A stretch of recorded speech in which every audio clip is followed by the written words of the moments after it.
hope the battle fares well, Captain. Certainly, Captain. What do you need to know? We can modify your precursor ship, build additional combat vessels, and supply you with fuel and crew.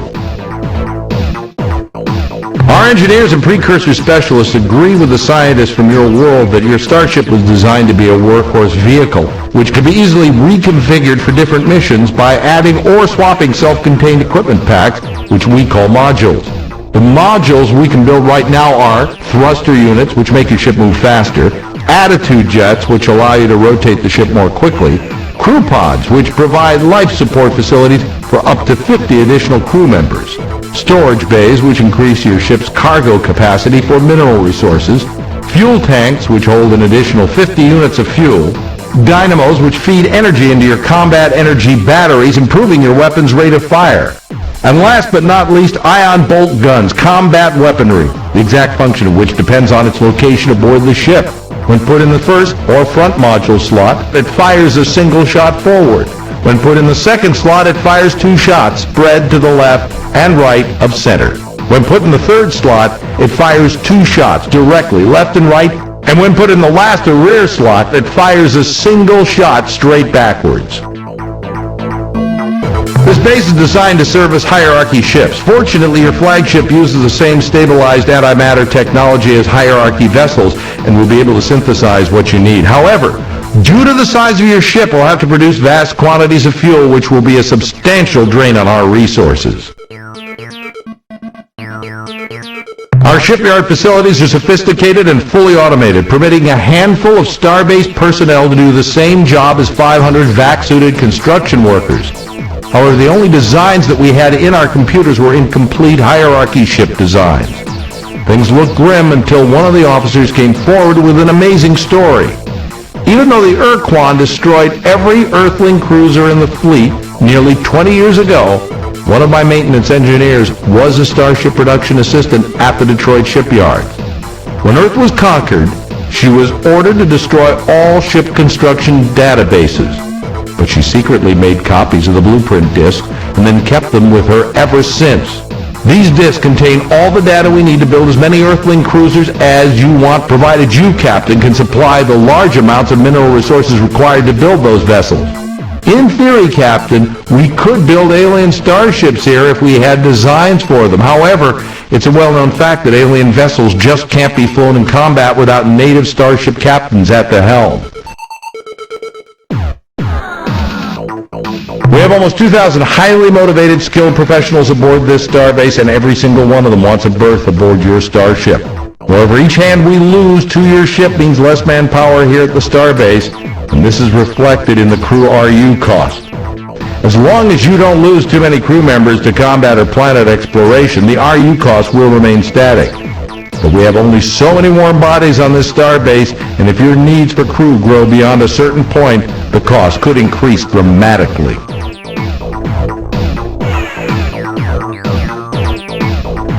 As you know, Captain, we've committed the entire output of this station to building your flagship and your battle fleet into the strongest force possible. However, our resources are very limited, and we feel you must decide how we are to spend our effort and materials. To aid you in making these decisions, we have implemented a resource allocation scheme. We provide you with a numerical assessment of the station's resources and ascribe a cost to each task we can perform and each device we can build. It's up to you to decide how you're going to spend your resource units, or RU as we call them. To acquire more RU, you must bring resources back to the starbase. These resources can be either in the form of mineral ores gathered from planet surfaces or already refined metals and other valuable materials from the wreckage of enemy starships. The most straightforward way you can accumulate resource units is to bring mineral ores back to this starbase. There are probably enough resources in just the nearby dozen stars to build your ship into a powerful battleship or to create a strong task force of combat vessels. I would also recommend that you build several additional storage bays. When gathering minerals, focus on cleaning out one star system at a time. This way you minimize the cost of travel through hyperspace.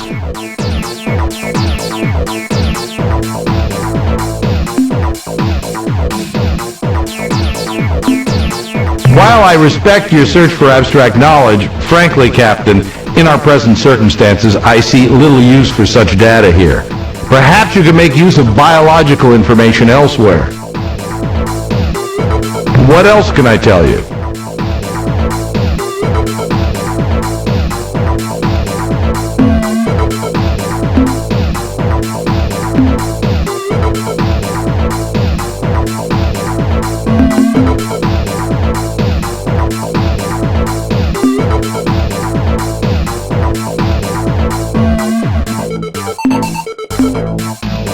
Fine. Is there anything else you need?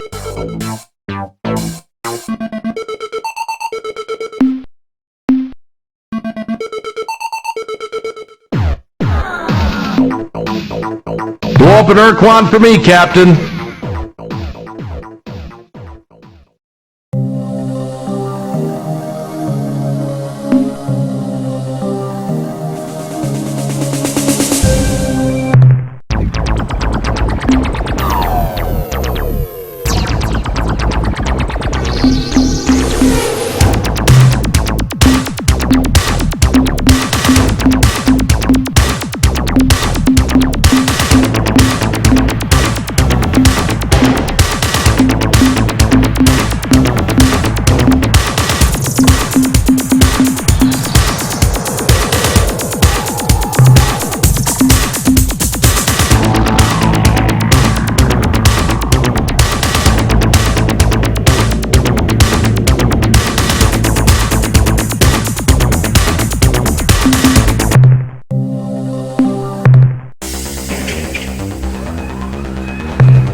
Yes, Captain? Certainly, Captain. What do you need to know?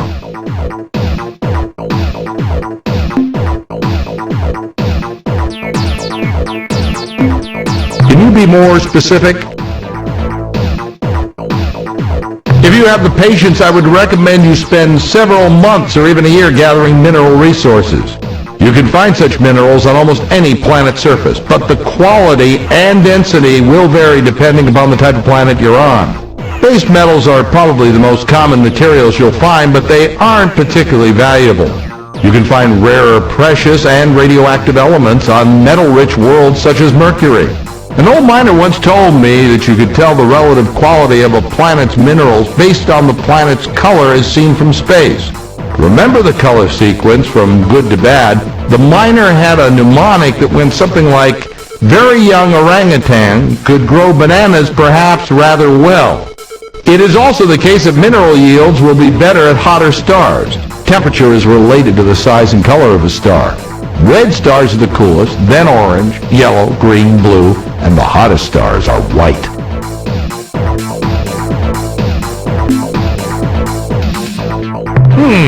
Let's see.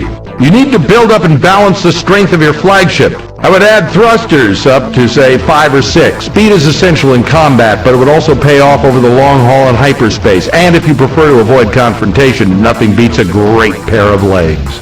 I would add turning jets for increased maneuverability. I would add enough weapons to defend yourself if you're caught without escort ships. You need additional fuel, at least 50 units. Your weapons will be underpowered in combat if you don't have at least one dynamo.